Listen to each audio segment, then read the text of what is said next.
I'm William McDonough, and I'm an architect, an author, and a teacher. I work across a lot of disciplines, from the molecular in scale, to products, to buildings, to communities, cities, and even on a global scale now. For me, the world is one thing. It's a place that's powered by the sun, uses the atmosphere as food to convert the chemistry of the earth into biology. For me, we design things that are biological or technical nutrition. They either go back to soil safely or back to industry forever.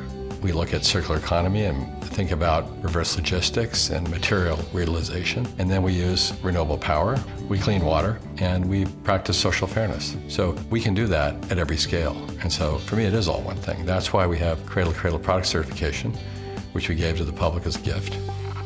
Now I'm working on a concept I call the carbon positive city, which is cities that connect to their food.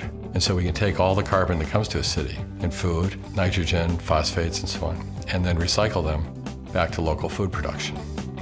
I'd say the most notable projects we've done in the architecture sector would be Environmental Defense Fund, the first green office in New York, the Herman Miller factory in Zeeland, Michigan, Oberlin College, Adam Lewis Center, a building that could take solar energy and produce more usable electricity than the building needs to operate, purifies its own water, what I called a building like a tree.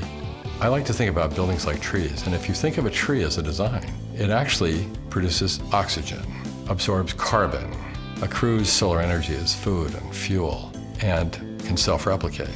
How many buildings could say that? To me, that is a very elegant thing.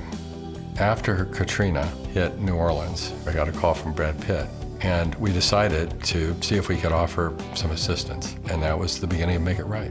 My favorite part of the not-for-profit work that I do is that we can offer children hope.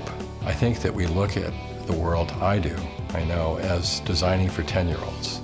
And I think that as we start to imagine what it means to offer the children a peaceful world, we realize that it is a hopeful agenda, and it does represent that thing that is beautiful of design, which is our intention manifesting in ways that are elegant, economic, ecological, and equitable. And that is a new definition of beauty. Thank you so much for this award. It's obviously an award shared with all the people I've collaborated with over all these years. And being part of the U.S. Green Building Council, being part of the green building movement is one of the great defining activities for all the people that I've had the privilege to work with. So this is for them.